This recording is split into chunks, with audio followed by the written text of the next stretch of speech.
నమస్తే, welcome to news 21 TV. బులెటిన్లో ముందుగా హెడ్లైన్ చూద్దాం.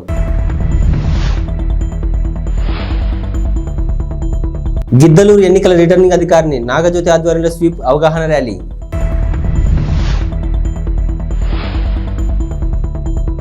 ఇంటర్ ఫలితాల్లో రాయవరం విజ్ఞాన్ జూనియర్ కాలేజీ విద్యార్థుల విజయకేతనం.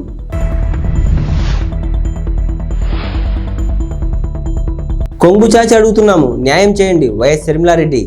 ప్రకాశం జిల్లా ఎన్నికల రిటర్నింగ్ అధికారి ఆదేశాల మేరకు ఓటు హక్కును వినియోగించుకోవాలని కోరుతూ గిద్దలూరు ఎన్నికల రిటర్నింగ్ అధికారిని నాగజ్యోతి ఆధ్వర్యంలో స్వీప్ అవగాహన ర్యాలీ నిర్వహించారు. అనంతరం జెండా ఊపి ప్రారంభించారు. ఈ సందర్భంగా ఎన్నికల రిటర్నింగ్ అధికారిని నాగజ్యోతి మాట్లాడుతూ స్వీప్ ముఖ్య ఉద్దేశం ఓటు హక్కు వినియోగిద్దాం, ప్రజాస్వామ్యాన్ని గెలిపిద్దాం అనే నినాదంతో 18 సంవత్సరాలు నిండిన ప్రతి ఒక్క యువతీ యువకులు ఓటు హక్కు నమోదు చేసుకోవడమే ముఖ్య ఉద్దేశమన్నారు.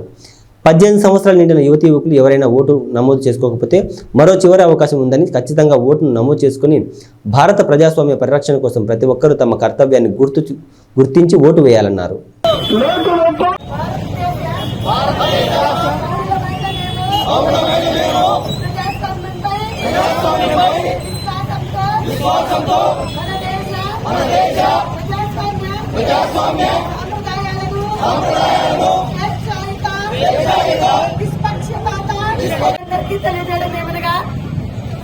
మరి ఈ స్వీప్ కార్యక్రమం యొక్క ముఖ్య ఉద్దేశం ఏంటంటే,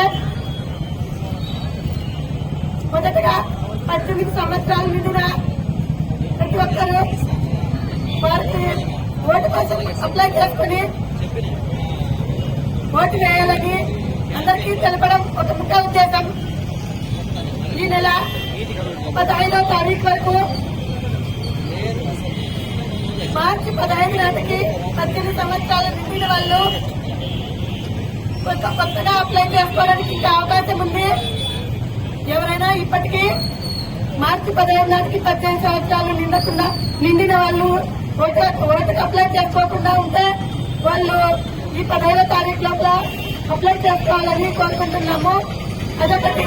ప్లస్ ఎవరికి కూడా ఎటువంటి భయభ్రాంతులకు లోను కాకుండా, ఎటువంటి ప్రలోభాలకు లొంగకుండా వారి మనస్సాక్షికి విలువ ఇచ్చి వారి ఓటును వినియోగించుకోవాలని కోరుకుంటున్నాము.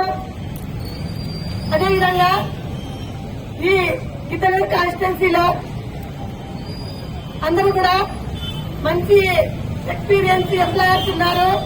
మీరందరూ కూడా, ప్రజలందరూ కూడా వారి ఓటును మే 13వ తారీఖున అందరూ ప్రశాంత వాతావరణంలో వారి ఓటును వినియోగించుకోవాలని కోరుకుంటున్నాను. ఆంధ్రప్రదేశ్ రాష్ట్ర ఇంటర్ పరీక్ష ఫలితాల్లో రాయవరం విజ్ఞాన్ కాలేజీ విద్యార్థులు అన్ని విభాగాల్లో అత్యుత్తమ ప్రతిభ కనబరిచారు. ద్వితీయ సంవత్సరం బైపీసీ విభాగంలో శ్రీ లక్ష్మీ మనోజ్ 1000 మార్కులకు గాను 981 మార్కులు, ప్రథమ సంవత్సరం సిఈసి గ్రూప్లో త్రివేణికి 500 మార్కులకు గాను 472 మార్కులు, బైపీసీ విభాగంలో ధనలక్ష్మికి 440 మార్కులు గాను 429 మార్కులు, ఎంపీసీ విభాగంలో మాధవీదేవికి 470 మార్కులకు గాను 459 మార్కులు సాధించారు. 400 మార్కులు పైబడి వచ్చిన విద్యార్థులు 25 మంది. ద్వితీయ సంవత్సరం బైపీసీ విద్యార్థిని లిఖిత ఇంటర్మీడియట్ విద్యార్థులతో హెచ్సిఎల్ కంపెనీకి ఎంపిక కాబడినదని ప్రిన్సిపల్ అచ్చిరెడ్డి తెలిపారు. ఈ సందర్భంగా ఎమ్మెల్యే డాక్టర్ సతీష్ సూర్యనారాయణ విజయం సాధించిన విద్యార్థులను అభినందించారు. గ్రామీణ ప్రాంత విద్యార్థులకు అతి తక్కువ ఫీజులతో అత్యున్నతమైన విద్యను అందిస్తున్న విజ్ఞాన్ కాలేజీ డాక్టర్ అమ్మిరెడ్డి మిత్ర బృందాన్ని అభినందించారు. కొంగు చాపి అడుగుతున్నాం, మీ ఆడబిడ్డలను అడుగుతున్నాం, మాకు న్యాయం చేయండి అంటూ ఓవైపు రాజశేఖర రెడ్డి బిడ్డ నిలబడింది. రాజశేఖర రెడ్డి తమ్ముడు వివేకాన్ని హత్య చేయించిన అవినాష్ రెడ్డి ఇంకోవైపు నిలబడ్డాడు. మీకు ఎంపీగా రాజశేఖర రెడ్డి బిడ్డ కావాలా, అవినాష్ రెడ్డి కావాలా తేల్చుకోండి అని పిసిసి అధ్యక్షురాలు, కడప ఎంపీ అభ్యర్థి వైఎస్ షర్మిల పులివెందుల నియోజకవర్గ ప్రజలను కోరారు. ఓవైపు న్యాయం ధర్మం, ఇంకోవైపు అధికారం, డబ్బు ఉన్నాయన్నారు. కడప నుంచి ఎంపీ అభ్యర్థిగా పోటీ చేస్తున్న షర్మిల న్యాయయాత్ర పేరిట ఎన్నికల ప్రచారానికి శ్రీకారం చుట్టిన విషయం తెలిసిందే. ఇందులో భాగంగా సొంతగడ్డ పులివెందుల నియోజకవర్గం పరిధిలోని వేంపల్లె, వేముల లింగాల, సింహాద్రిపురం, పులివెందుల్లో ఆమె బస్సు యాత్ర నిర్వహించారు. ఈ సందర్భంగా పులివెందుల్లో ఆమె మాట్లాడుతూ తీవ్ర భావోద్వేగానికి గురయ్యారు.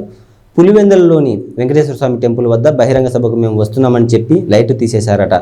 లైట్లు లేవంటే జగన్ ఫెయిల్ అయినట్లే, లైట్లు కావాలని తీసేశారు అంటే అవినాష్కు భయం పట్టుకున్నట్లు అని వ్యాఖ్యానించారు. కొంగు చాచి అడుగుతున్నాం,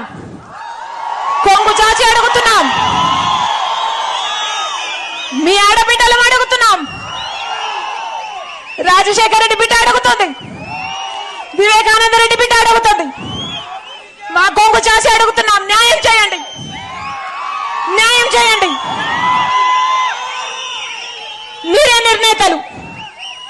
నిర్ణేతలు. ఒకవైపు రాజశేఖర రెడ్డి బిడ్డ నిలబడింది, ఇంకోవైపు రాజశేఖర రెడ్డి గారి తమ్ముడిని వివేకానంద రెడ్డి గారి హత్య చేయించిన అవినాష్ రెడ్డి గారు ఇంకోవైపు నిలబడ్డారు. మీకు ఎంపీగా ఎవరు కావాలో, రాజశేఖర రెడ్డి బిడ్డ కావాలో లేకపోతే హత్య చేసిన అవినాష్ రెడ్డి గారు కావాలో మీరు తెలుసుకోండి. ఒకవైపు న్యాయం ఉంది, ఇంకోవైపు అధికారం ఉంది. ఒకవైపు ధర్మం ఉంది, ఇంకోవైపు డబ్బు ఉంది. మీరు ఏ వైపు నిర్ణయించుకోవాల్సిన సమయం వచ్చింది. నేను రాజశేఖర రెడ్డి బిడ్డను. పులి కడుపున పులే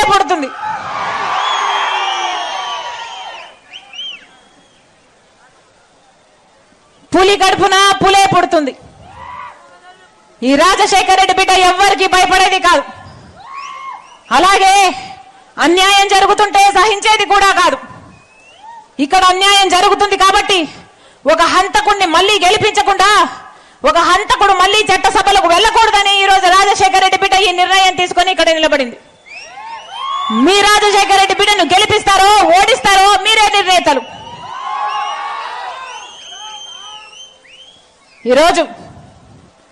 ఈ రోజుటికి 4 రోజులైంది కడప ఎంపీగా నేను నిలబడుతున్నాను అని. నేను కడప పార్లమెంటు స్థానంలో తిరగబట్టి 4 రోజులైంది.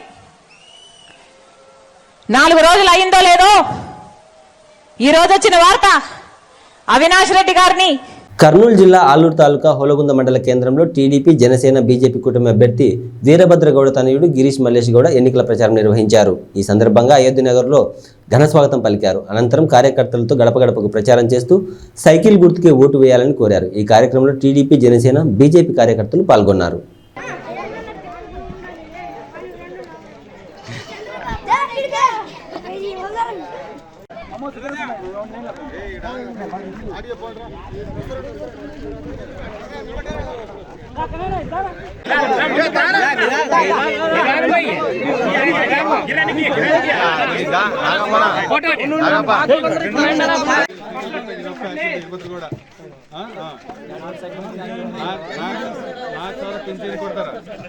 పింఛన్ కొడతారా రైతులకి 20 రూపాయలు 18 రూపాయలు కొడతారా 3 ఫ్రీ కొడతారు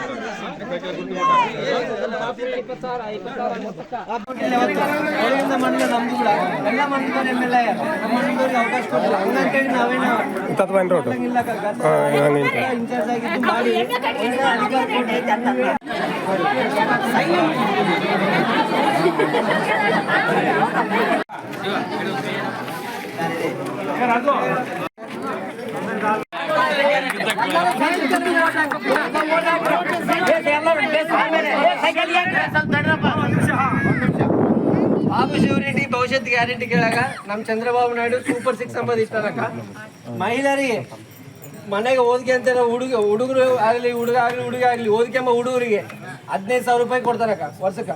ಇಷ್ಟು ಮುಂಚೆ ಜಗನ್ಮೋಹನ್ ರೆಡ್ಡಿ ಇವಾಗ ಅಮ್ಮ ಒಡಿ ಅಂತೇಳಿ ಒಬ್ಬರಿಗೆ ಕೊಡ್ತಾನ, ಅದು ಕೂಡ ಇವಾಗ 13,000 ಏನೋ ಕೊಡ್ತದನ, ಕೊಡವಲ್ಲ ಫುಲ್ಲು. ಚಂದ್ರಬಾಬು ನಾಯ್ಡು ಬಂದ ಮೇಲೆ 15,000 ಮನೆಗೆ ಏಸ್ ಮಂದಿ ಹುಡುಗರು ಇದ್ರೆ ಆ ಮಂದಿಗೆ 15,000 ಕೊಡ್ತಾನಕ್ಕ. ఆడబిడ్డ నిధి కింద కొంచెం ఆడబిడ్డ నిధి కింద 18 సంవత్సరాల నుండి 55 సంవత్సరాలు ఉన్నంత వరకు ఉన్న వాళ్ళకి నెలకు 1,500 రూపాయలు ఇస్తాడక్క. తర్వాత దీపం పథకం కింద మనం ఇంతకుముందు గ్యాస్ స్టవ్ ఒక సిలిండర్ ఇస్తుంటే ఈ ప్రభుత్వం ఇయ్యలేదు. మేము మా చంద్రబాబు నాయుడు ప్రభుత్వం పోయిన తర్వాత ఈ ప్రభుత్వం ఇయ్యలేదు. గ్యాస్ పథకం కింద మనం అప్పుడు ఒక సిలిండర్ ఒక స్టవ్ ఇస్తుంటే అదే మళ్ళీ దీపం పథకం తెచ్చి సంవత్సరానికి 3 గ్యాస్ సిలిండర్లు ఉచితంగా ఇస్తున్నాడు మా చంద్రబాబు నాయుడు. తర్వాత మహిళలకు అక్క నేను చెప్పేది మహిళలకి జిల్లాలో ఎక్కడ తిరిగినా ఉచితంగా బస్సు ప్రయాణం. ఏమక్క రైతులకి ఇక్కడ ఉన్నటువంటి రైతులకి ఆర్థిక సాయం రైతు భరోసా కింద సంవత్సరానికి 20,000 రూపాయలు ఆర్థిక సాయం చేస్తున్నాడు అక్క. ఇవన్నీ బాబు ష్యూరిటీ భవిష్యత్తు గ్యారంటీ కింద. తర్వాత యువతకు మనం ఉన్న యువత జగన్మోహన్ రెడ్డి ప్రభుత్వం వచ్చిన తర్వాత మన యువతకు ఉద్యోగాలు లేక ఎంత నష్టపోతున్నారో మనం చూస్తున్నాం. ఏమన్నా ఇక్కడ ఉన్నటువంటి యువత ఎవరైనా కానీ 20 లక్షల ఉద్యోగాలు చంద్రబాబు నాయుడు ప్రకటించినాడన్నా. ఉద్యోగాలు రాని వాళ్ళకి నిరుద్యోగ వృత్తి కింద 3,000 రూపాయలు కూడా మా చంద్రబాబు నాయుడు ఘనత ఇస్తున్నాడన్నా. ఈ ఘనత చంద్రబాబు నాయుడుకే దక్కుతుంది. గతంలో చంద్రబాబు నాయుడు ఉన్నప్పుడే ఈ ఆలూరు తాలూకా అభివృద్ధి చెందింది. రాబోయే ప్రభుత్వం 30 రోజుల్లో చంద్రబాబు నాయుడు ప్రభుత్వమే రాబోతుంది. మీరు దయచేసి ఈ 5 సంవత్సరాలు ఎవరికైతే ఓటేసి మోసపోయారో ఈసారి సైకిల్కి ఓటేసి గెలిపించండి. తెలుగుదేశం పార్టీ అభ్యర్థిగా ఒళ్ళుగుంద మండలం వాసునిగా వీరభద్ర గౌడ్ నిలబడినాడు. ఒకటి గురువ మా నాగరాజ్ అని నిలబడినాడు ఎంపీకి, ఒకటి ఎమ్మెల్యేకి. 2 సైకిల్ ఓటేసి గెలిపించండాక మీ పనులు ఏముండే చేస్తామక. రైల్వే శాఖ మాజీ కేంద్ర సహాయ మంత్రి కోట్ల సూర్యప్రకాష్ రెడ్డి వైసీపీ నాయకులకు వార్నింగ్ ఇచ్చారు. ఆర్థిక శాఖ మంత్రి బుగ్గన అనుచరుడు డోన్ మండలం కమలాపురం సర్పంచ్ అర్జున్ రెడ్డి తన అనుచరులతో కలిసి కోట్ల సూర్యప్రకాష్ రెడ్డి సమక్షంలో తెలుగుదేశం పార్టీ కండువా కప్పుకున్నారు. ఈ నేపథ్యంలో భారీ ఎత్తున ర్యాలీ నిర్వహించారు. ఈ సందర్భంగా మాట్లాడుతూ అర్జున్ రెడ్డికి అలాగే ఆయన అనుచరులకు తన కుటుంబం అండగా ఉంటుందని హామీ ఇచ్చారు. వైసీపీ నాయకుల కేసులకు భయపడమని ఆయన హెచ్చరించారు. డోన్ నియోజకవర్గంలో తాగునీటి సమస్య అధికంగా ఉందని, తాము అధికారంలోకి వచ్చిన వెంటనే తాగునీటి సమస్యను తీరుస్తామని హామీ ఇచ్చారు. కుటుంబాలు కూడా అదే మంచి కుటుంబాలు. కొన్ని కారణాల వల్ల రాష్ట్రం విడిపోయినాక మేము కర్నూలు పోయినా కాబట్టి ఇక్కడ కొన్ని ఇబ్బందులు వచ్చాయి. దాన్ని దృష్టి పెట్టుకొని మన కర్నూలులో నేను ఎంపీగా 3 సార్లు పోటీ చేశాను. ఈసారి కురువాళ్ళకి ఇచ్చారు. నేను ఏ కులానికి వ్యతిరేకం కాదు. చంద్రబాబు నాయుడు పిలిపించి మీరు డోన్లో పోటీ చేయండి, డోన్లో పరిస్థితి బాగాలేదంటే ఇంతవరకు వచ్చాను. అయితే ఈరోజు డోన్లో బ్రహ్మాండమైన రెస్పాన్స్ వస్తుంది. గతంలో మేము చేశాం. గతంలో మా నాన్నగారు ఎమ్మెల్యే చేశారు, నా భార్య చేసింది, నేను కూడా ఎంపీ చేశాను. కాబట్టి అన్ని గ్రామాలకు సంబంధం ఉన్నాయి. చాలా మంది సంతోషపడతారు. మళ్ళీ మా సొంత ఇంట్లో మేము పోయినట్లు ఫీల్ అవుతారు అన్ని కులాలు కూడా. కాబట్టి తప్పకుండా అర్జున్ రెడ్డి మీరు స్వాగతం పలుకుతున్నాం. అర్జున్ రెడ్డి వాళ్ళ బంధుమిత్రుల్ని వాళ్ళ మన గ్రామస్తులందరూ కూడా స్వాగత పలికి అర్జున్ రెడ్డి గారు స్వయంగా చెప్పారు అక్కడ మాకు నష్టపోయే మర్యాద. కానీ ఏనాడు కూడా ప్రకాష్ రెడ్డి తెలుగుదేశం రెడ్డి నష్టపోయేది ఎవరు చెప్పడం లేదు. మహిళలు కానీ ఇక్కడ లారీ ట్రాన్స్పోర్టర్స్ కానివ్వండి, మార్కెట్ కానివ్వండి, రకరకాల ఇబ్బందులు పెడతారు. పోలీసులు పెట్టుకొని వాళ్ళ పేరు పెట్టి భయపెడుతున్నారు. వాస్తవమే. మళ్ళీ చేస్తుంటే ఎలక్షన్ కమిషన్ ఏం చేస్తుంది, పోలీసులు ఏం చేస్తారు. పోలీసులు తొత్తులు. నేను కూడా పోలీసులకి మరొకసారి వార్నింగ్ ఇస్తున్నా. మీ కాలం దగ్గరికి అయింది. వచ్చేది తెలుగుదేశం పార్టీ కాబట్టి దయచేసి మీరు పార్షల్ లేకుండా వర్షంగా ఉంటే బాగుంటుంది. లేకపోతే సైన్ గురించి తెలిసి వస్తుంది. తప్పకుండా అర్జునుడి బాగా సహకారం ఉంటాయి. అర్జునుడి ఇబ్బంది వాళ్ళ మనుషులుగా వాళ్ళకని మమ్మల్ని ఎవరు కూడా అన్యాయం చేయకుండా తప్పకుండా వాళ్ళ వ్యాపారం కానివ్వండి ఏమైనా కానీ మేము అభివృద్ధిలో తోడ్పడతాం. తప్పకుండా భయం లేకుండా ప్రశాంతంగా మనతో కలిసి గెలిపించుకుంటామని చెప్పి మీ తప్పని కోరుకుంటున్నాం. అభివృద్ధి కనిపించడం లేదని చెప్పేసి మంత్రి గారు అంటున్నారు. అభివృద్ధి ఏమంది అభివృద్ధి ఏమో చెప్పు. బిల్డింగ్లు కట్టాము. ఏ బిల్డింగ్ కట్టా? ఏ బిల్డింగ్ అభివృద్ధి అనేది కనిపించడం లేదు. ఒకసారి నాకు కాదు ప్రజలకు పెడతారు. మేము ఎప్పుడు కానీ మా కుటుంబం అభివృద్ధి చేసే చెప్తాం. మేము వీళ్ళు అభివృద్ధి చేయకుండా చేశారు. రోడ్డు తాడేశాడు. కొత్త రోడ్డు ఎక్కడ వెళ్ళా. ఇప్పుడు హాస్పిటల్ కూడా మేము 9 శాంక్షన్ చేశాం. తీసిపోయి హాస్పిటల్ ఏ హాస్పిటల్ అది ట్రైబల్ హాస్పిటల్. అది తెలుసు కానీ ట్రైబల్ హాస్పిటల్ కట్టాడు. అది అలహాబాద్ సంబంధించిన హాస్పిటల్. రోడ్డు కట్టాడు. అంత ఎక్విప్మెంట్ లేదు. నాకు సెట్ కట్టాడు బ్రహ్మాండంగా. పైన పట్టారు లోన్ ఉంటారు. ఏం లేదు కట్టా చెప్పుకుంటే ఏం కట్టాడు. మేము నీళ్ళు ఇచ్చాం. శ్వేత ఉన్నప్పుడు డోన్లో నీళ్ళు ఇచ్చాం. 70 కోట్లు నీళ్ళు ఇచ్చాం.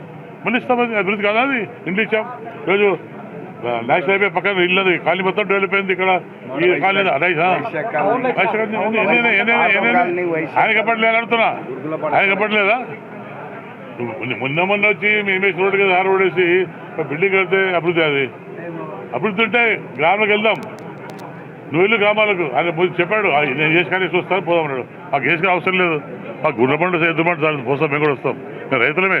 తర్వాత రాజకీయం వచ్చాం. ఆయన రైతు కాదు, రాజకీయ నాయకుడు కాదు. ఆయన వ్యాపారస్తుడు. అది ఎంత వ్యాపారస్తు బుద్ధి ఉంటుంది. ఇప్పుడు ఆయనకుగా ఏదో అభివృద్ధి ప్రజలు చెప్పాలి. అభివృద్ధి ప్రజలు ఓపెన్గా ఓటేస్తారు. ఇంత డబ్బులు ఇచ్చి కొనుక్కే పని లేదు. నేను అడుగుతాను డబ్బులు చేసింటే నువ్వు డబ్బులు ఎందుకు వచ్చిందావు? నీ పేరు పోతారు. అన్ని కూడా పోతారు. అది 1 పోతారు. అది అంతా తెలిసిపోయింది. అభివృద్ధి జీరో. గెలిచేది మేమే. తెలుగుదేశం పార్టీ గెలుస్తుంది. అప్పుడు అభివృద్ధి చూపిస్తాం. మళ్ళీ మేము ఆయనకు చూపిస్తాం. అభివృద్ధి చూపిస్తాం. మేము రాష్ట్ర ప్రజల శ్రేయస్సే తన శ్రేయస్సు అనుకుంటూ రాష్ట్ర ప్రజల కోసం ఎన్నో అనేక రకమైన సంక్షేమ పథకాలు ప్రవేశపెట్టిన ఘనత జగన్మోహన్ రెడ్డికే దక్కుతుందని పశ్చిమ నియోజకవర్గ ఎమ్మెల్యే అభ్యర్థి అడారి ఆనంద్ కుమార్ అన్నారు. 92వ వార్డు వెంకటాపురంలో ఎన్నికల ప్రచారంలో భాగంగా జీవీఎంసీ కోఆప్షన్ సభ్యులు బెహ్రా భాస్కర్ రావు, పశ్చిమ నియోజకవర్గం ఎమ్మెల్యే అభ్యర్థి అడార్ ఆనంద్ కుమార్ కలిసి పలు ప్రాంతాల్లో పర్యటించారు. అనంతరం ప్రతి ఇంటికి వెళ్లి జగన్మోహన్ రెడ్డి చేస్తున్న సంక్షేమ అభివృద్ధి పథకాలు ప్రజలకు వివరించారు. ఫ్యాను గుర్తుపై ఓట్లు వేసి గెలిపించాలని అభ్యర్థించారు. అనంతరం రోడ్ షోలో ఆనంద్ కుమార్కు అడుగడుగున ప్రజలు భ్రమరథం పట్టారు. పూలమాలలు, మహిళలు మంగళహారతులతో స్వాగతం పలికారు. ఈ కార్యక్రమంలో అభిమానులు, కార్యకర్తలు పాల్గొన్నారు. అయితే నా తాలూకా ఆలోచన ఏంటంటే కంపెనీ ద్వారా యుద్ధం చేసి కంపెనీ మూసేస్తే అన్ఎంప్లాయ్మెంట్ వచ్చేస్తుందేమో అన్న భయం కొద్దీ మనకేం కావాలో కంపెనీని కోరుకుందాం అని చెప్పేసి మిమ్మల్ని శాంతింపజేయడానికి ప్రయత్నం చేశాను. అదొకటే నేను చేసిన తప్పు. మీరు ఆవేశంలో ఉన్నారు, నా మాట వినలేదు. ఆవేశంలో ఉండి నా మాట వినకపోయి ధర్నా అయింది, కేసులు పెట్టారు. అన్యాయంగా ఈ ప్రాంతంలో ఉన్న పిల్లలు ఆ టైంలో కేసులు పెట్టడం వల్ల ఈరోజు కూడా కోర్టు చుట్టూ తిరుగుతున్నారు. మనం కోరుకునేది రేపు అధికారంలో జగన్మోహన్ రెడ్డి గారు రాగానే, అలాగే ఈ ప్రాంతంలో శాసనసభ్యుడు అవగానే అడగవలసిన కోరిక, మా పిల్లల మీద ఏవైతే కేసులు పెట్టారో ఆ కేసులన్నీ పూర్తిగా రద్దు చేయించండి అని చెప్పేసి సభాముఖంగా నేను కోరుతున్నా. అలాగే ఇది ఇమ్మీడియట్ గా సాల్వ్ చేయండి అంటే, ఈ రోజు ఆయన ఒక ల్యాండ్ని చూపించి మన ప్రభుత్వం వాళ్ళకి ఒక ల్యాండ్ ఇస్తూ వాళ్ళ ల్యాండ్ మనం తీసుకొని ఇంకొక 10 రోజులు ఉంటే శంకుస్థాపన కూడా అయిపోయింది. కోడ్ రావడంతో ఈ రోజు ఈ 10 రోజులుగా ఆగింది. ఎలక్షన్ అయిపోగానే ఇమ్మీడియట్ గా ఏకేసీ కాలనీలో G+4 గ్రూప్ హౌసింగ్ కి శాంక్షన్ చేసిన గొప్ప ఘనత మన ముఖ్యమంత్రి గారు. మరి అదే విధంగా ఇక్కడ గడప గడపకు వచ్చినప్పుడు కూడా ఈ గడప గడప అయిపోయిన తర్వాత బెహ్రా భాస్కర్ గారు నాతో పాటు వస్తూ వాళ్ళ ఇంటికి వెళ్ళిన తర్వాత ఆయన నాకు మొత్తం చెప్పడం జరిగింది. సార్ ఇక్కడ ఈ విధంగా ఉంది, ఈ విధంగా కొంతమందికి ప్రాబ్లం ఉంది, ఎల్జీ ప్రాబ్లం దీంట్లో ఈరోజు వందలాది మంది ఈరోజు చాలా మంది ఉపాధి కోల్పోయారు, దీనికి ఏదో ఒకటి మనం చెయ్యాలి అని అంటే, నేను ఈ గడప గడప అయిన తర్వాత ఆయన అపాయింట్మెంట్ తీసుకొని ఆ ముఖ్యమంత్రి గారి దగ్గరికి వెళ్ళడం జరిగింది.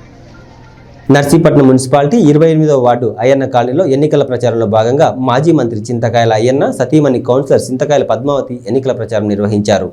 ఆమె వెంట కుటుంబ సభ్యులు ప్రచారంలో పాల్గొన్నారు. ఇంటింటికి తిరుగుతూ టీడీపీ పార్టీ మేనిఫెస్టో ప్రజలకు ఇస్తూ టీడీపీ అధికారంలోకి వచ్చిన తర్వాత అమలయ్యే పథకాలను వివరిస్తూ ఇంటింటి ప్రచారం నిర్వహించారు. ఈ సందర్భంగా పద్మావతి మాట్లాడుతూ ఈ వైసీపీ పార్టీ దుష్ట పాలనకు చరమగీతం పాడవలసిన సమయం వచ్చిందన్నారు.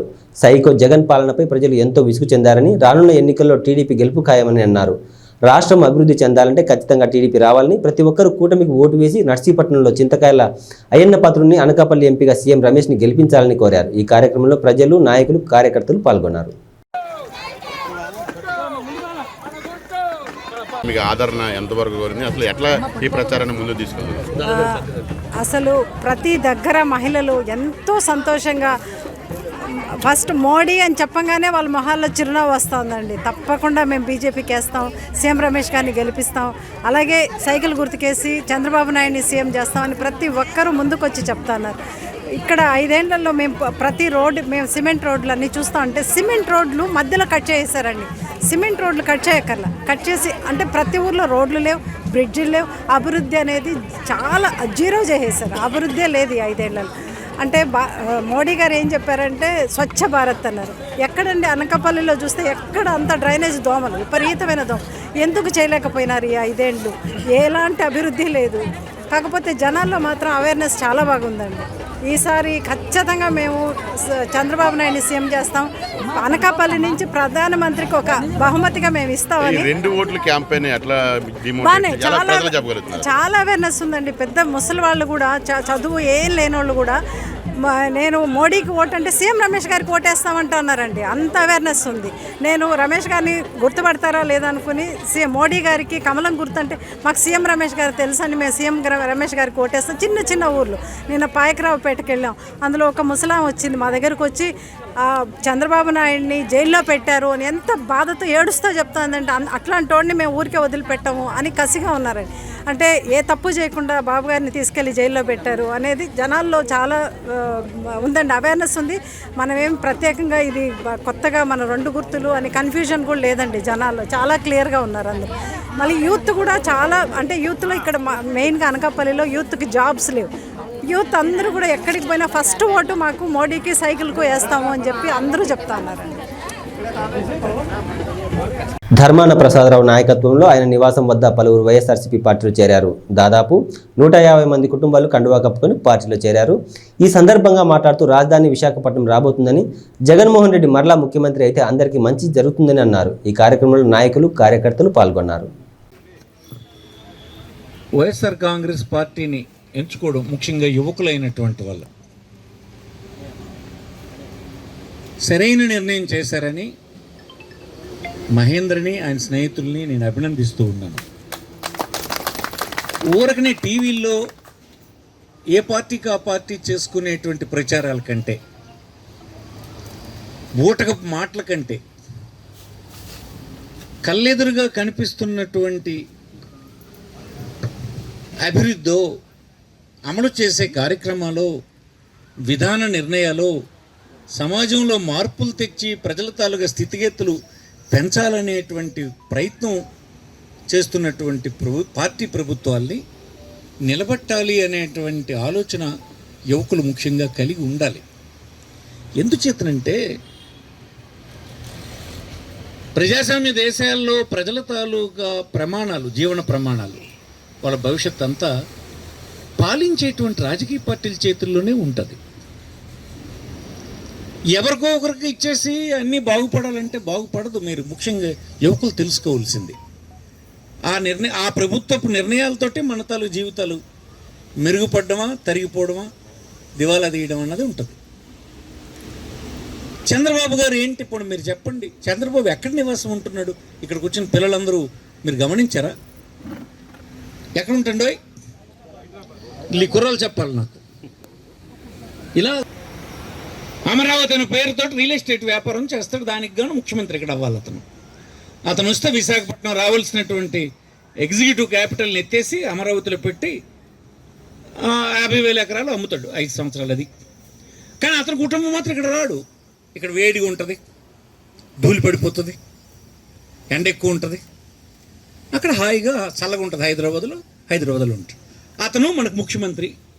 మన పిల్లలేమో ఎగిరి గెంతేసేసి సైకిలో అంటే ఏమిటంటున్నారు? నాలెడ్జ్ ఉందా? ఫస్ట్ అతన్ని అడగాలి మీరు. ఎవరైనా ఎక్కడ ఉంటాడు ముఖ్యమంత్రి అని, ఎక్కడ ఉండాలి ముఖ్యమంత్రి? అంత ఘోరం అన్నమాట. అసలు తెలుగుదేశం తాలూగా నిర్ణయం ఏంటి నాయనా చెప్పమను. విశాఖపట్నంలో క్యాపిటల్ పెట్టడానికి, ఎగ్జిక్యూటివ్ క్యాపిటల్, కార్యనిర్వాహక రాజధానిని పెట్టడానికి ఈ జిల్లాలో ఉండేటువంటి అచ్చెన్నాయుడు, రామ్మోహన్ నాయుడు, కాకపోతే కోన రవికుమారో ఇంకొకరో తెలుగుదేశం అభ్యర్థులు, మీ అభిప్రాయం ఏంటి చెప్పండి. అసలు విశాఖపట్నంలో పెట్టడానికి మీరు అనుకూలరా, పెట్టొద్దని అంటారా? చెప్పండి, మీరు ఏం చెప్తారో చెప్పండి జనంకి. ఓటేమని అంటున్నారు కదా, ఓటేసే ముందు మీరు చెప్పండి, విశాఖపట్నంలో ఇది పెట్టడం మీరు అనుకూలమా, ఎత్తేస్తారా? ఇక్కడిది మన గవర్నమెంట్ వస్తే, మీ అందరూ సమర్థించినటువంటి వైఎస్ఆర్ కాంగ్రెస్ పార్టీ వస్తే, మన విశాఖపట్నంలోనే క్యాపిటల్ని, రాజధానిని పెట్టించడం జరుగుతుందని ముఖ్యమంత్రి గారు చెప్పారు. ఇది మీరు ఇంటింట ప్రచారం చేయండి. వాళ్ళు చెప్పరు. ఆ ముఖ్యమంత్రి గారు ఎవరు? పాత ముఖ్యమంత్రి గారు, వైఎస్ఆర్ తెలుగుదేశం పార్టీ అధ్యక్షులు చంద్రబాబు గారి రియల్ ఎస్టేట్ వ్యాపారానికి సపోర్ట్ చేస్తారు. ఈ జిల్లాలో పోటీ చేస్తూ ఈ జిల్లా ప్రజల తాలూకు అవసరాలకి, వాళ్ళ ఉన్నతికి పనిచేయ. రాజధాని అంటే ఏంటి? రాజధాని అంటే ఏమనుకుంటున్నారు? అక్కడ రాజధాని వస్తే మనం ఉదయాన్నే బ్రేక్ఫాస్ట్ చేసేసి రాజధానికి వెళ్ళి పని చూసుకొని రాత్రి ఇంటికి భోజనానికి వచ్చేవచ్చు. మన తండ్రులు, తాతలు ఎక్కడికి వెళ్ళేవాళ్ళు తెలుసా? చెన్నై వెళ్ళేవాళ్ళు. ఆ రోజుల్లో 2.5 రోజులు 3 రోజులు ట్రైన్లో ఉండేవాళ్ళు మన తాతలు. 75 సంవత్సరాలు ఉన్నారు అక్కడ. మనం అయిపోయింది. 3 సంవత్సరాలు కర్నూలు వెళ్ళాం, తాతలు తండ్రులు వెళ్ళారు. ఆ తర్వాత హైదరాబాద్ మార్చారు. హైదరాబాద్లో 65 సంవత్సరాలు ఉన్నాం, మనము తండ్రులు వెళ్ళారు. ఈవేళ రాష్ట్ర విభజనలో అవకాశం వచ్చింది. మిగిలినటువంటి ఒకే ఒక సమగ్రమైన పట్టణం, పెద్ద పట్టణం, అన్ని అర్హతలు ఉన్నటువంటి పట్టణం, కేంద్రం నియమించినటువంటి కమిటీ కూడా చెప్పినటువంటి పట్టణం విశాఖపట్నం. దాన్ని క్యాపిటల్గా పెట్టమంటే పెట్టకుండా ఇతనేమో వ్యాపారం చేయడానికి కోసమని రాజధానిని ఏర్పాటు చేస్తాడు, ప్రజలకు సంబంధం లేకుండా. అతను మనకి కాబోతున్నటువంటి ముఖ్యమంత్రి అని అతను చెప్తాడు. ఎందుకు వేయాలి మనం? విశాఖపట్నం క్యాపిటల్ వస్తే దేశ విదేశాల నుంచి పెట్టుబడి అంతా ఇక్కడికి వస్తుంది. విశాఖపట్నం చుట్టూన జిల్లాల్లో పెట్టుబడి అంతా వస్తుంది. పరిశ్రమలు వస్తాయి, సంస్థలు వస్తాయి, ఐటీ వస్తుంది. మన పిల్లలందరూ ఉద్యోగులు ఇక్కడే చేస్తారు. ఎక్కడో ఇంటర్మీడియట్ చదువుకున్న పిల్లడు మన జిల్లా నుంచి వెళ్ళిపోతాడు పాపం. ఆ తల్లి తండ్రి ఆ పిల్లడు ఎదిగొస్తే మాకు కాలంగుని రోజున, కన్ను కనిపించని రోజున, చేతులు సాగని రోజున ఈ పిల్లడు మాకు ఆదుకుంటాడంటే ఏముంది ఇక్కడ? ఏముండదు కనుక ఇంటర్మీడియట్ అయిన తర్వాత చిన్న బ్యాగ్ తగిలించుకొని ఇలా కనిపించినటువంటి సుదూర ప్రాంతాలకు వెళ్ళిపోయి మురికి గట్ల మీద, చెరువు గట్ల మీద, దోమల మధ్యన, అనారోగ్యం మధ్యన చాలీ చాని ఫుడ్తో కూలి చేసుకుంటూ బ్రతికినటువంటి పిల్లలే కదా మన జిల్లా వాళ్ళు. ఎన్నాళ్ళు ఈ బాధలు? ఎందుకు పడాలి ఈ బాధలు? ఎవరి నిర్వాహకం వాళ్ళు పడుతున్నాయి ఈ బాధలు? ఈవేళకైనా మార్పు తెచ్చుకోవడానికి మనం ప్రయత్నం చేయకపోతే ఎలాగ? మార్పు రావాలంటే ఏం చేయాలి? ఓటు అనేటువంటి దానితో మార్పు తేగలం. నిన్న జగన్మోహన్ రెడ్డికి ఓటు వేయడం వల్ల ఏం జరిగింది? ఉద్దానంలో మంచినీటి ప్రాజెక్ట్ వచ్చింది. కిడ్నీ వ్యాధులతో చనిపోతున్న వాళ్ళకి పరిష్కారం లభించింది. పలాసలో హాస్పిటల్ వచ్చింది, వైద్యం చేయించుకోవడానికి అవకాశం వచ్చింది. మూలపేటలో సీపోర్ట్ వచ్చింది. ప్రపంచంతో శ్రీకాకుళం మరొక 6 మాసాల్లో కనెక్ట్ అయిపోతుంది. 4,000 కోట్ల రూపాయలు పెట్టుబడి పెట్టి పని జరుగుతుంది. మనం శ్రీకాకుళంలో ఏమొచ్చినాయి చూడండి. 900 బెడ్ల హాస్పిటల్ పూర్తయి రెడీ అయింది. రేపేమాట కలెక్టరేట్ ఇనాగ్రేషన్కి సిద్ధంగా ఉంది. ఏమి చేయలేదని. ప్రతి ఊర స్కూల్ డెవలప్ అయింది, ప్రతి దగ్గర హై స్కూల్ డెవలప్ అయింది. అందులో ఉండేటువంటి ఫర్నిచర్ని, డిజిటల్ బోర్డుల్ని, టాయిలెట్లని, అవసరమైనటువంటి పిల్లలకు కంప్యూటర్ని, వారికి బట్టలు, భోజనం, పెంచినటువంటి తల్లికి భారం అవుతుందేమో, కూలికి పంపించేస్తుందేమో అని చెప్పి ఆమె అకౌంట్లో డబ్బు వేసి ఎందుకోసం? ఆ పిల్లడు చదివితే, ప్రయోజకుడైతే ఆ కుటుంబం జీవన ప్రమాణాలు. ఇవి బులెటిన్ విశేషాలు. మరో బులెటిన్లో మళ్ళీ కలుద్దాం. అంతవరకు సెలవు. నమస్తే.